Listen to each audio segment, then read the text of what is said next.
This one is not about efficiency, money making or cargo trading. This one is about exploring remote, beautiful and mysterious places.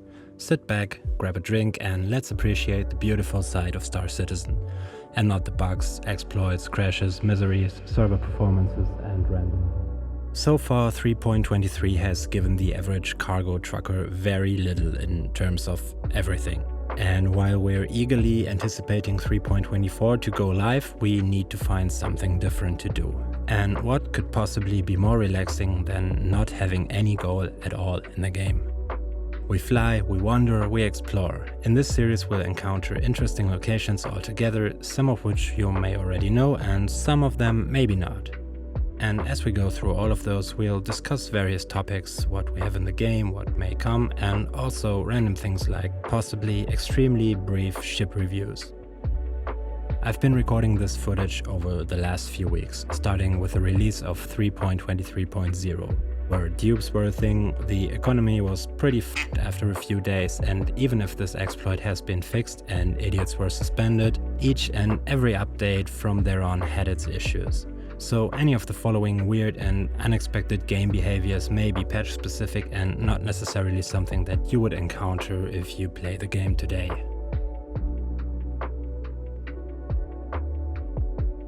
Our planet of choice today is Microtech, and we start our journey in our freshly acquired Origin 315P, a ship designed to explore. And while we're already experiencing a little bit of Microtech's beautiful snowy landscape and mountains, I'll share a little bit of my experience of what man's most sophisticated piece of technology, that's what the website says, is capable of. And not much, to be honest. It's pretty shit.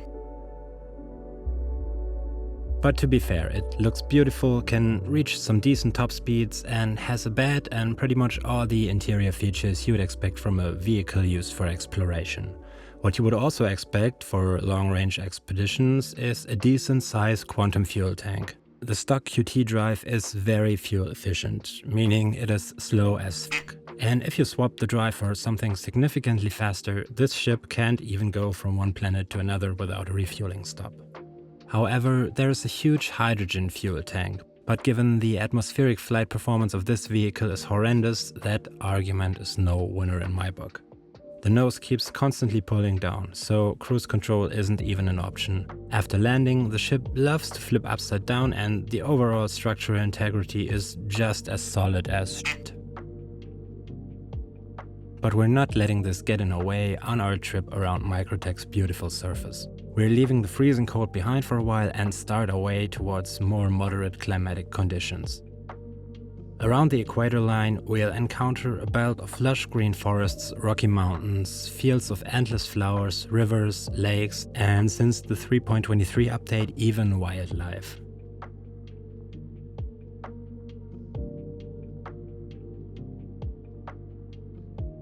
And in between all of this, we will encounter various settlements, which we will get to in a minute. But for now, let's land our ship right by Random River and appreciate some of the beauty and level of detail this biome has to offer. You could sit by the river for endless hours, simply enjoying the view.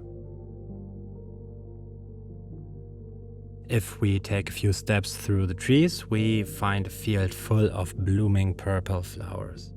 And even if we're very unlikely to find anything super secret or special in those uninhabited wild parts of the planet, it's a pure joy to explore.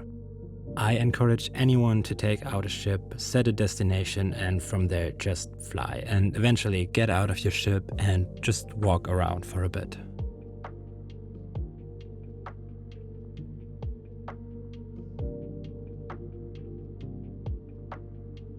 We continue our journey and head towards more steep terrain, real mountains, and overall a rougher landscape.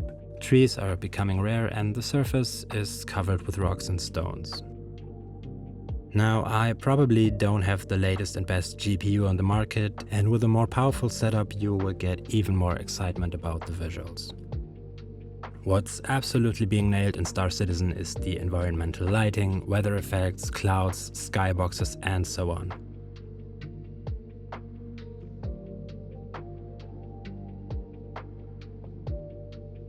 There is something really immersive about just sitting on top of a mountain and watching the sunrise. Also, in the recent major patch, volumetric clouds have received a huge update. If you put your settings to photo mode, you'll be rewarded with a stunning atmosphere at the cost of a few FPS. However, if you're looking for specific spots on the surface, you'd better turn it off entirely, or else you probably won't see shit. Speaking of finding specific places, that is what we're going to do now. As you know, derelict outposts such as Dunbarrow or Pickersfield have been added to the game quite some time ago. And some of those have become real trading and pirating hotspots, given these settlements are the only spots selling valuable RMC at a reasonable price. If you are interested in that trading activity and willing to take some risks, I've got a video on that as well.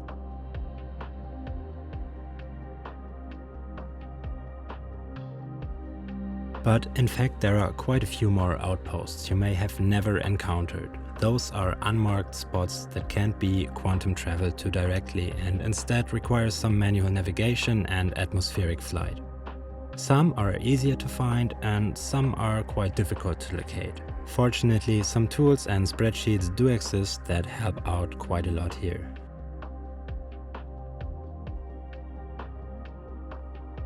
The first settlements we do look for are fairly easy to reach and close to each other. We are talking about Razor's Edge and Moreland Hills. You will encounter both by first taking a quantum trip to Harper's Point and from there fly around 55 kilometers at an angle of around 75 degrees. And if you're wondering why I am in a Crusader C1, during the recording of those videos I got so fed up with the 315p I upgraded it. And there's a little fun fact about what you should not do in the game. Bad luck in a ship that you're about to upgrade. You would assume CIG has some kind of fallback for those things to not mess up your game, but you'd be wrong. You will get an error each time you try to log in, with the character repair tool on the website being the only way to fix this. Either way, we will find Razor's Edge on top of a mountain, almost resembling some sort of a watchtower, with a beautiful view around in any direction. This outpost is inhabited by members of the Dusters faction, which are not hostile towards you in the first place, so you can safely land and walk around.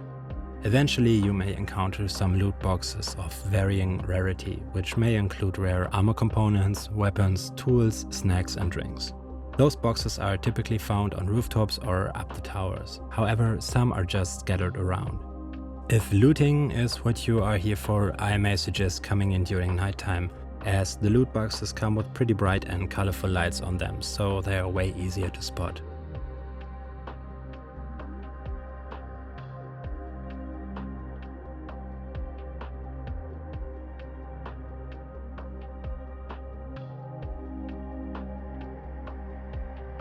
And just down the hill we will encounter the farms of Moreland Hills, a settlement inhabited by civilians. With pretty much the same things to explore as just before, you can grab a few items from the loot boxes, find some plants and food in the greenhouses, or even certain crystal types like dolomite or apherite.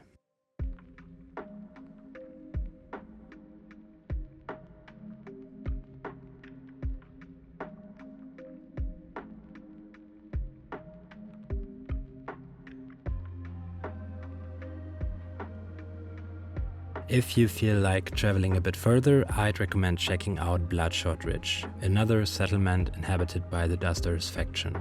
This one requires a little more kilometers of flight and you would start right at the Shubin Mining Facility 018, and from there you would turn 192 degrees and fly for around 345 kilometers. And if you're wondering, I've recorded this footage before upgrading to the C1. So 315p it is, with all of its exploration capabilities. From a distance we can already see the red light on top of the tower, which makes finding those spots in fact a lot easier. Similar to Razor's Edge, this settlement lies on top of a mountain with pretty much the same things to explore as before. Loot boxes, duster armor sets if you decide to go the unlawful route and take out your guns, and if you take the ladder to the very top of the tower, you will be rewarded with an incredible view.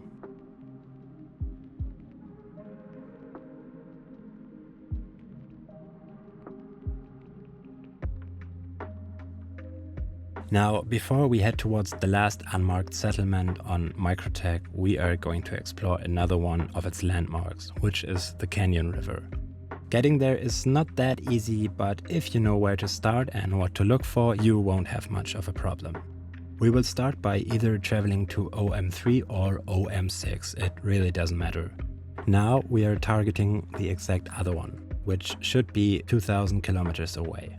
Exactly halfway through, we disengage the power and stop the quantum travel, so we are around 1000 kilometers from each point away. Now, looking down, we will see specific shapes of snow-covered land. Again, turning off volumetric clouds will help a bit here. I will link a video from DigThat in the description on how to get there exactly. The river itself is similar to the first stop we've taken, but at a much larger scale, with massive cliffs left and right. This location is pretty fun to mess around with. You could engage in a low-fly race with your friends if you happen to have any, unlike me, or you could just start experiments on how to jump across the river with specific land vehicles. One quick note on this, terrain and actual collision boxes are not always what you would expect, but possibly you will figure that out yourself.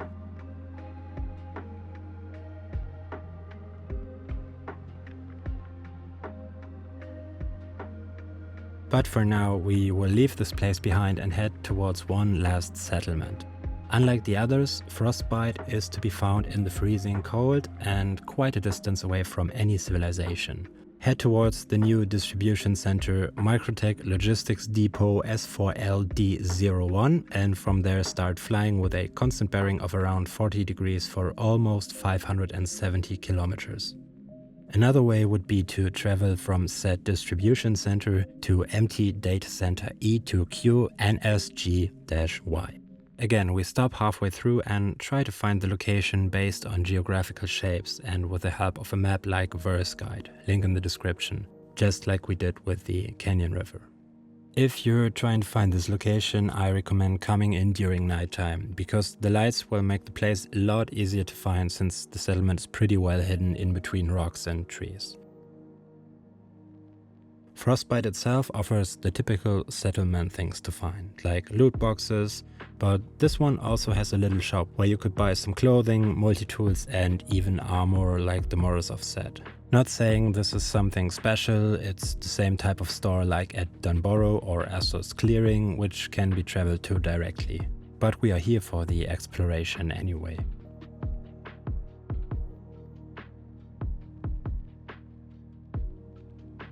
For the last location, we are traveling into space and heading towards Microtech's moon Euterpe.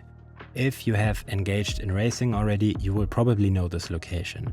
However, this is a very cool spot to explore outside of the competition context, as it is just a massive, detailed landmark to explore. We are talking about the Icebreaker, a unique advanced research facility. With all those massive buildings, a dedicated train track and those huge causeways extending into the ice, this location leaves a lot of room for speculation what is being researched here. Also, I'd be very happy if we will get more things to do here in future other than just racing. With it being a giant research facility, providing supplies via upcoming cargo missions would be pretty cool, I guess. Also, it will be very interesting to see what the entire topic of research in itself will bring to Star Citizen one day, with ships like the Endeavour being somewhere very far on the horizon. And that is it for this video. If you're interested in more locations to explore, possibly on other planets, please let me know in the comments. If you enjoyed this video, please leave me a like, and if you're interested in more chill Star Citizen content and possibly a lot of stuff when 3.24 hits live, feel free to subscribe. Thanks for watching everyone and stay safe out there.